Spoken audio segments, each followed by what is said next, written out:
नमस्कार, मैं Niranjan easy news में आप सभी का स्वागत है। सबसे पहले सभी दर्शकों से, सब्सक्राइबर से एक रिक्वेस्ट कि ईजी न्यूज के वीडियोस ज़्यादा से ज़्यादा लाइक कीजिए, ज़्यादा से ज़्यादा शेयर कीजिए और लोगों को सब्सक्राइब करने के लिए प्रेरित कीजिए। कल भारत के नीति आयोग ने एक रिपोर्ट पब्लिश की और उस रिपोर्ट के नतीजे में उन्होंने ये कहा कि भारत सरकार ने पिछले 9 सालों में इस देश के 24 करोड़ 80 लाख लोगों को गरीबी रेखा के ऊपर खींचा है, ऊपर लाया है उनको। और वो एक 410 पन्नों का रिपोर्ट उन्होंने पब्लिश किया, जो निहायत ही बेवकूफ रिपोर्ट है, क्योंकि उस रिपोर्ट के जो क्राइटेरियाज उन्होंने तय किए, मतलब गरीबी तय करने के जो मानक तय किए गए थे चुनाव इस नीति आयोग के द्वारा, वो 12 मानकों के आधार पर उन्होंने ये कहा कि ये सारे 24 करोड़ 80 लाख लोग, करीब 25 करोड़ लोग, ये अब गरीबी रेखा के ऊपर आ गए हैं। और वो 12 क्या थे? ये जो 12 मानक उन्होंने माने हैं, ये किसी भी इंटरनेशनल पॉवर्टी कैलकुलेशन के लिए यूज किए जाने वाले, इस्तेमाल किए जाने वाले मानक नहीं है। ये नीति आयोग ने खुद बनाए हुए 12 मानक है और वो सरकारी स्कीम्स के आधार पर उन्होंने उसको तय किया है। इसमें उन्होंने 3 कैटेगरीज बनाई है। एक कैटेगरी है हेल्थ की, दूसरी है एजुकेशन की और तीसरी है स्टैंडर्ड ऑफ लिविंग की। आपका रहने का स्टैंडर्ड क्या है, उसके आधार पर यह तय किया है। अब बहुत ही बेवकूफी की वो एक्चुअली रिपोर्ट है। मिसाल के तौर पे, मैं सभी के बारे में नहीं बोलूंगा क्योंकि दूसरी चीजें बोलनी है। मिसाल के तौर पे उन्होंने कहा कि अगर एक घर में शौचालय बन गया, जिस घर में शौचालय बन गया वो घर गरीबी रेखा के ऊपर आ गया। अब मुफ्त में शौचालय बना देने की सरकार की योजना है। इसी तरह से उन्होंने कहा कि गैस का सिलेंडर, उसको उन्होंने कहा कुकिंग फ्यूल, अगर गैस सिलेंडर आपके घर में है तो आप गरीबी रेखा के ऊपर आ गए हो।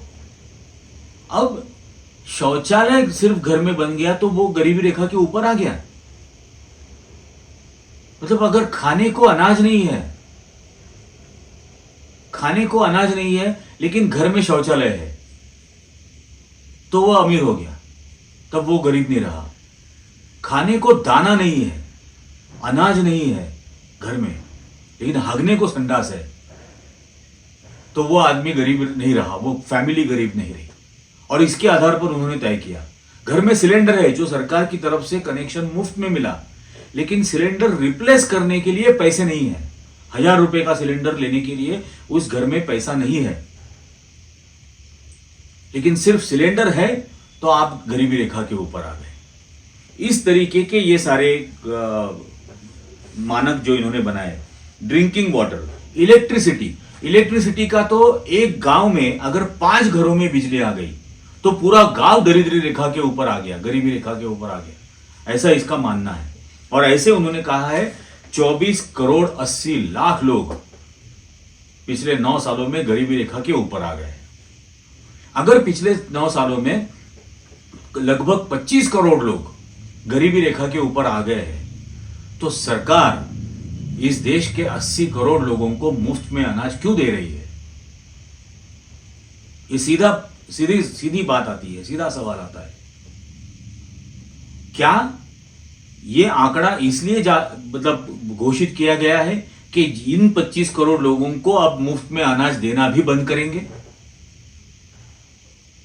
क्या इसलिए यह किया जा रहा है कि सरकार के पास अब पैसे नहीं है यह अनाज बांटने के लिए?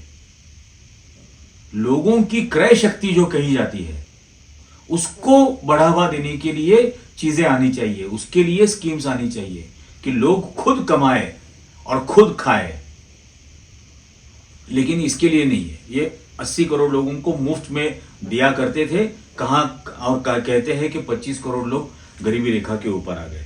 अब कुछ डेटा, मेरे एक दोस्त है सूरज सामंत, उन्होंने ये डेटा निकाला हुआ है। ये गवर्नमेंट की वेबसाइट से निकाला हुआ डेटा है। मिसाल के तौर पे नवंबर महीने में 2023 के नवंबर महीने में बैंकों ने इंडिया में जितनी बैंक्स है, ये सारी बैंकों ने रिटेल कर्जा जो होता है, जो आम आदमी आम फैमिली लेती है, ये रिटेल कर्जे ने 50 लाख करोड़ का आंकड़ा पार किया है, क्रॉस किया है। 50 लाख करोड़ से ज्यादा कर्जा नवंबर 2023 में रिटेल कर्जे के जरिए तहत दिया गया है। और उसी वक्त पिछले 9 सालों में एक फैमिली की बचत करने की जो क्षमता है वो पिछले 50 सालों में सबसे कम लेवल पे है। 2010 के भारत के जीडीपी में भारत के लोगों की बचत सेविंग्स थी 25%। 25% सेविंग्स थी, जीडीपी के 25%। 2021-22 में वो 7.9% पे आ। 2022-23 में वो 5.1 पर आ गए। 25% जो बचत थी जीडीपी की वो आज 5% पर आ गई है। और 21-22 में 22 लाख करोड़ टोटल सेविंग्स थे, आज वो 14 लाख करोड़ है। मतलब सेविंग्स कम हुए हैं। जो 21 लाख करोड़ थे, 22 लाख करोड़ थे, वो 14 लाख करोड़ पे आ गए। सेविंग इस देश के आम आदमी की कम हो गई है। जो 25% सेविंग थी वो आज 5% सेविंग पर आ गई है। इसका मतलब सेविंग कम हुई है और उसी फैमिली का कर्जा बढ़ गया है, क्योंकि रिटेल कर्जों में 50 लाख करोड़ का आंकड़ा पार कर लिया है। अभी ये जो कर्जे है, ये कर्जे या तो जिंदगी की जरूरती चीजें खरीदने के लिए लिए जा रहे हैं या अपने पुराने कर्जों को रीपे करने के लिए लिए जा रहे हैं।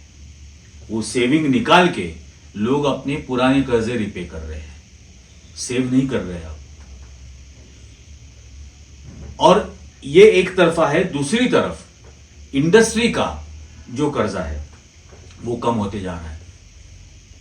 2023-13 में इंडस्ट्रियल सेक्टर का टोटल कर्जा था 22.4%, वो अब आ गया है 12.2% पे, आधा हो गया है। स्मॉल और मीडियम इंडस्ट्री का कर्जा पहले था जीडीपी के 4.1%, अब वो हो गया है 3%। कॉर्पोरेट इन्वेस्टमेंट, कॉर्पोरेट सेक्टर की जो इन्वेस्टमेंट है, जो वो इन्वेस्टमेंट करते हैं, वो 6.2% से कम हो गई है। 6.2% से वो इन्वेस्टमेंट कम हुई है। कॉर्पोरेट सेक्टर का जीडीपी में जो योगदान हुआ करता था वो कोविड के पहले 51% था। 51%, अब वो आ गया है 41% पे। तो कॉर्पोरेट का जीडीपी का कंट्रीब्यूशन 41%, 10% नीचे आ गया है। इसी वक्त 47% लाइफ इंश्योरेंस पॉलिसीज बंद हो गई है। लोगों ने बंद की है।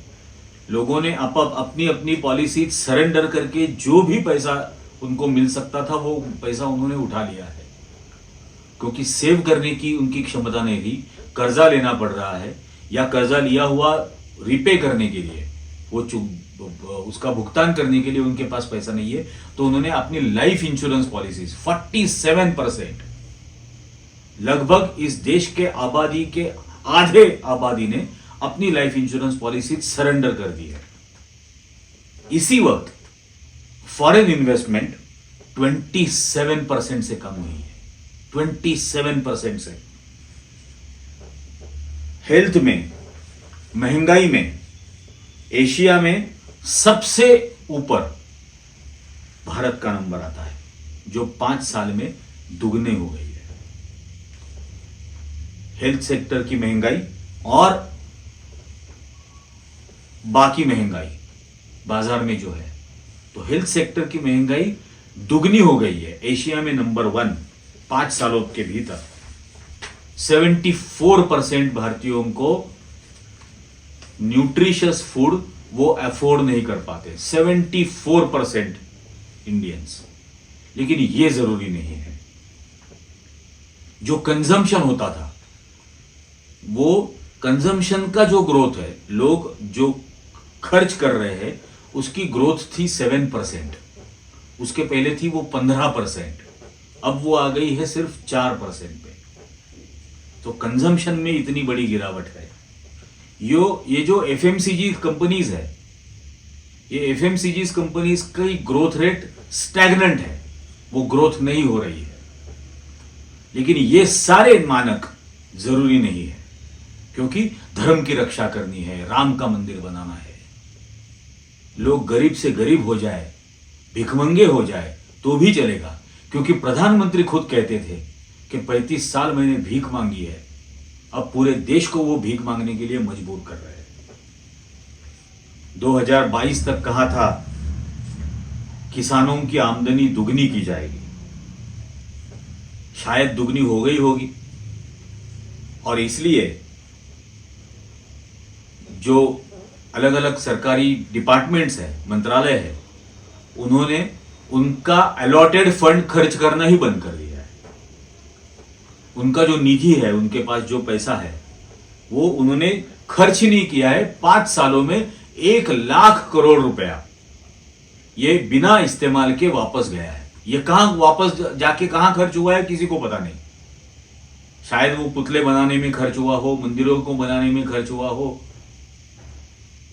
18-19 में 21,000 करोड़ रुपया वापस किया। ये सिर्फ एग्रीकल्चर डिपार्टमेंट का बोल रहा हूं। एग्रीकल्चर मिनिस्ट्री ने, भारत सरकार की एग्रीकल्चर मिनिस्ट्री ने 2018-19 में 21,000 करोड़ वापस किए बिना इस्तेमाल किए। 19-20 में 34,000 करोड़ रुपया वापस किया बिना इस्तेमाल किए। 20-21 में बिना इस्तेमाल किए 24,000 करोड़ रुपए वापस किए। 21-22 में 5,000 करोड़ वापस किए, और 22-23 में 21,000 करोड़ रुपया वापस किया बिना इस्तेमाल किए। विश्वगुरु बन रहे थे, और अलॉट किया हुआ निधि, पैसा, रकम, ये खर्च भी नहीं करते हैं। इस देश के जो स्मॉल और मीडियम इंडस्ट्री का मंत्रालय है, पेट्रोलियम मिनिस्ट्री है, ये सिविल एविएशन मिनिस्ट्री है, फूड प्रोसेसिंग इंडस्ट्री है, मिनिस्ट्री है, नॉर्थ ईस्ट के लिए जो मंत्रालय बना है, ऐसे 15 मंत्रालयों ने बजट के सिर्फ 17% खर्च किए हैं। सिर्फ 17%। पेट्रोलियम मिनिस्ट्री ने अलॉटेड बजट के सिर्फ 17% खर्च किए हैं।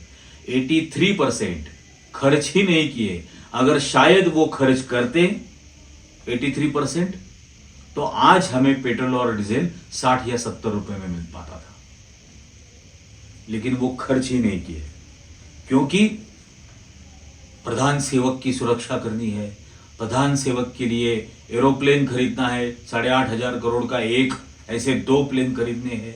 वो 20,000 करोड़ का कॉफिन की तरह बनाया हुआ नया संसद बनाना है, 20,000 करोड़ का, वहां पर पैसा वेस्ट करना है। पब्लिसिटी करनी है, पब्लिसिटी के बिना तो प्रधानमंत्री सांस नहीं ले पाते, तो उसके लिए खर्च करना है। और वो खर्च कैसे हो सकता है? आम आदमी की जिंदगी आसान करने के लिए जो पैसा तय किया गया था, वो उसकी जिंदगी आसान बनाने के लिए नहीं खर्च करना। 83% पैसा नहीं खर्च करना, वो इस फालतू चीजों में खर्च करना। 2,60,000 एम्प्लॉइज टेक्नोलॉजी सेक्टर के, देश के 2,60,000 एम्प्लॉइज को 1 साल में ले ऑफ मिला है। ये बहुत गंभीर समस्या है, और ये सारी डेटा सरकारी वेबसाइट्स पर होने के बावजूद बेशर्मी से नीति आयोग कहता है कि 25 करोड़ लोगों को गरीबी रेखा के ऊपर लाया है। अब इस देश के गरीब ने ही सोचना है कि क्या उसकी आमदनी में बढ़ोतरी हुई है, क्या महंगाई में बढ़ोतरी हुई है, क्या ये धर्म रक्षा होने से, मंदिर बनने से, प्रधानमंत्री के लिए एक एरोप्लेन खरीदने से क्या उसकी जिंदगी आसान हो रही है।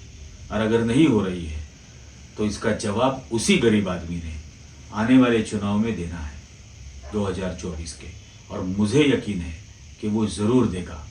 आज से ही इसके बारे में बोलना जरूरी हो गया है, और वो बोलना पड़ेगा, सभी को बोलना पड़ेगा। ये सारे 25 करोड़ लोगों को जो झूठे तरीके से गरीबी रेखा के ऊपर लाए गए हैं और शायद इनका अनाज भी बंद किया जाएगा, इनको 25 करोड़ लोगों को आज इस सरकार के खिलाफ बोलने की जरूरत है। 25 करोड़ इन गरीब लोगों को, और ये तय करना होगा कि 2024 में क्या होना चाहिए। आज के ईजी न्यूज़ के इस एपिसोड में इतना ही। फिर से एक बार सभी दर्शकों को विनती कि ईजी न्यूज़ के वीडियोस ज़्यादा से ज़्यादा लाइक कीजिए, इसके लिंक ज़्यादा से ज़्यादा लोगों तक शेयर कीजिए और लोगों को सब्सक्राइब करने के लिए प्रेरित कीजिए।